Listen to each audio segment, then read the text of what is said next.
ጓደኛዋ ደግሞ ምግብ ምንም ነገር የለም ቤት ውስጥ ምክንያቱም ሀና መስራት ስላቆመች ማንም የሚሰራ ስለሌለ ብሌን ደግሞ ከመሳደብ ሀናን ከማንቋሸሽ ዝቅ ከማድረግ ውጪ ስለሞያ ምንም መታቀው ነገር የለም። እናቷም እንደዛው ነበረች መሳደብ እንጂ ለልጄ ይሄንን ተማሪን ሙያ ተማር ብላ አንድ ቀንም ያስተማረቻት ነገር አልነበረም ማለት ነው። ሁሉ ጊዜ ግን ሀና በምትሰራው ምግብ ላይ ያልሆነ ኮመንት መስጠት መሳደብ ምናምን ነገር ምግቡን መድፋት እና ሀናን ማሰቃየት ነበረ እናትና ልጅ ስራቸው ማለት ነው። ያም እንግዲህ ብሌንን ዛሬ ላይ ጎድቷታል ማለት ነው። ሀና እንግዲህ ስራ ስታቆም ብሌንና ጓደኛዋ ምግብ በጣም ርቧቸው ቁርስም አልበሉ ምሳም ራትም ሳይበሉ ውለው እንግዲህ በጣም ርቧቸው የሚያደርጉ ግራ ሲገባቸው ኩሽና እንግባሉና ከገቡ በኋላ ሽንኩርቱንም ቲማቲሙንም አወጡ። ግን እንዴት እንደሚከተፍ እንኳን እንዴት እንደሚላጥ እንኳን አያውቁ ማለት ነው። ከዛም በጣም ግራ ግብት ብሏቸው ከውጪ በቃ ቴካዌ እናድርግ ብለው ሲሉ ሲያዩ ደግሞ ብር የላቸውም። ጓደኛዋን ከቤተሰብ ተባራ ነው ያለችው ማለት ነው። ምንም አይነት ገንዘብ እጇ ላይ የለም። የባንክ አካውንቷንም አባቷ አግዶባታል፣ ማንቀሳቀስ አትችልም። እንዲሁም ደግሞ ብሌን ምንም አይነት ሳንቲም እጇ ላይ የለም። ግን ሀናን ዝቅ በማድረግ በማንቋሸሽ ሰርታ ባበላቻቸው ልብሳቸውን ባጠበች ሁሉን ነገር በሰራች ማንቋሸሽ አንቺ ገረድ አንቺ በቃ ያልሆነ ኮመንት በመስጠት ብቻ ነበረ እስካሁን የቆዩት። ግን ዛሬ በአንድ ቀን ሁሉንም ነገር አዩት ማለት ነው። ሀና እንዴት አድርጋ እንደምትሰራ እንኳን ባለማየታቸው ጸጸታቸው ማለት ነው ዛሬ ላይ። እናም እንግዲህ በቃ ምን እናድርግ ይሉና ይመካከሩና ብሌንም እንግዲህ ስልካችንን እንሽጥ ይባባላሉ ማለት ነው። ከዛ በስልኩም በመሸጥ ይስማሙና ቴካዌ አድርገን እንብላ ካሉ በኋላ አይ እንደውም ለምን መጠጣት አምሮኛል ውጭ እንውጣ ትላለች ብሌን። ከዛም ልብሳቸውን ይቀያይሩና ይወጣሉ ያመሻሉ። ሲጠጡ ቆይተው እንግዲህ በጣም ከመጠን ያለፈ ጠጥተው ራሳቸውን አያውቁም ማለት ነው። ዳጊና ሀናም እንግዲህ ተዝናንተው ወደ ቤት ገብተው ከዛም ምግብ ሰርተው በሉ ማለት ነው። ከዛም እንግዲህ ዳጊና ሀና አብረው በተቀመጡበት እያለ እየተንገዳገዱ ብሌና ጓደኛዋ አምሽተው በምሽት ይመጣሉ ማለት ነው። ከዛም ዳጊ በጣም ተናዶ ከዚህ ቤት መሆን የለባችሁም አንቺም ወደ ቤት ሽጂ ብሌንም እዛኛው ቤት መኖር ትችያለሽ። ከዚህ በኋላ ይሄ ቤት የኔና የሀና ነው። ለአባቴ ነግሬዋለሁ ሁሉንም ነገር ይላታል ማለት ነው። እንግዲህ ብሌንም እኔ ሞቼ ነው ቆሜ እሷ የቤት እመቤት የምትሆነው የዚህ ቤት ባለቤት የምትሆነው ትላለች ማለት ነው።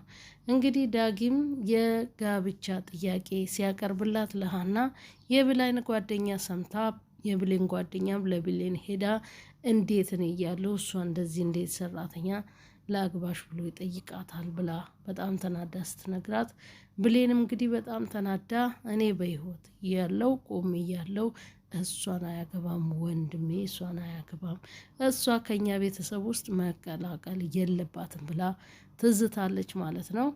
እናም አባቷ ጋር ስትደውል አባትየውም እንግዲህ ያለውን ነገር ዳጊ ሁሉም ነግሮታል ስለሆነ አንቺ ሁሉንም ቤት ሁለቱንም ቤት ለዳጊ ውክልና ሰጥቼዋለሁ እሱ እንደፈለገ ማድረግ ይችላል እሱ የሚልሽን ነገር ስሚ እኔ እስከምመጣ ድረስ እኔ ስመጣ ደግሞ ካንቺ ጋራ የምናወራው ነገር ስላለ እናወራለን። ስለዚህ አንቺ አሁን ማድረግ ያለብሽ አርፈሽ መቀመጥ ብቻ ነው ብሎ አባትየው ይዘጋባታል ማለት ነው። ብሌንም አባቴ እንዴት እንደዚህ ይለኛል ብላ ትናደድና እናቴ ብትኖር ኖሮ እኮ ቢያንስ እንኳን ምግብ ሰርታ ትሰጠኝ ነበረ እናቴን የት ላግኛት እያለች በጣም ተጸጸተች። እኔ እኮ ሀናን በመስደብ ብቻ ነው እንጂ አንድም ቀን እንኳን ስትሰራ አይቻት አላቅም እንዴት እንደምትሰራ እንኳን ብላ ተጸጸተች ማለት ነው። እንግዲህ ሀናና ዳጊም እንግዲህ ምግብ ሰርተው ሀና ምግብ ሰርታ ከዳጊ ጋር እየበሉ እያለ ብሌንም መታ ወንድሜ እባክህን አብላኝ በጣም ርቦኛል ትለዋለች ማለት ነው። እሱም እንግዲህ መብላት ከፈለግሽ መጀመሪያ ሀና የምትልሽን ነገር እሷ የምትልሽን ሁሉም መፈጸም አለብሽ፣ እሺ ማለት አለብሽ። ከዛ በኋላ ትበያለሽ ይላታል ማለት ነው። ከዛም ዳጊ ትንሽ በልቶ ይወጣል። ሀናም እንግዲህ በቃ እኔ ልብላ አንተ ከጠገብክ ትልና ብሌንም ቁጭ ብላ እያየቻቸው ነው። ሀና ባክሽን እርቦኛል ልብላ፣ ቁርሴንም ሳይንም አልበላውም ባክሽ ልብላ እርቦኛል መውደቄ ነው በራብ ስትላት፣ ውይ ያውም ከኔ ጋራ በአንድ ሰዓት ነው የምንበላው ትላታለች ማለት ነው። እባክሽ እያለች ስትላት፣ እሺ መብላት ከፈለግሽ እኔ ምልሽን ሁሉ አድርጊ ትላታለች። እሺ ምን ላድርግ ስትላት፣ ይሄን ቤት ታጸጃለሽ አለቻት። ይሄን ቤት ትወለውያለሽ ብላት እንግዲህ እሷ ስታደርጋት እንደነበረው ውሃ ትደፋለች። ወለሉ ላይ ከብርጭቆ ውሃ ትደፋና ሀና ይሄን ወልዊ ትላታለች።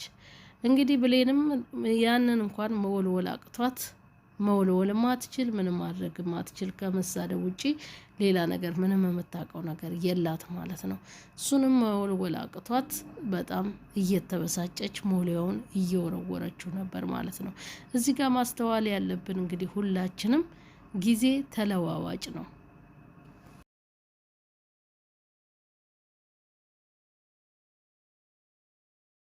ጊዜ እንግዲህ ምን ያህል ተለዋዋጭ እንደሆነ በተለይ በሀናና በብሌን ያለውን ነገር ማየት እንችላለን ማለት ነው።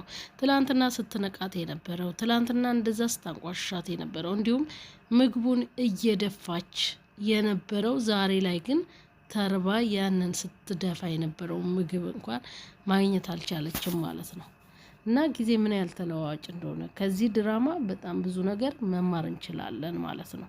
ዛሬ ባለ ጊዜ ነን ብለን ዛሬ የኛ ጊዜ ነው ብለን በምናደርጋቸው ነገሮች ነገ ደግሞ ምን እንደምንሆን ምን ላይ እንደምንቆም ስለማናቅ እባካችሁን የምናደርገውን ነገር ተጠንቅቀን ቢሆን ጥሩ ነው። እንደ ሰው ሆነን ማለት ነው። እንደ ሰው እያሰብን ስንቶቻችንን ሰውን የምንበድለው፣ በተለይ የቤት ሰራተኞችን የምንበድለው ስንቶቻችን ነን? ራሳችን እናውቃለን ሁላችንም። ስለዚህ እባካችሁን ፈጣሪን በመፍራት የቤት ሰራተኞችም እኮ እንደኛው ሰው ናቸው። ስለዚህ ልናከብራቸው በስርዓቱ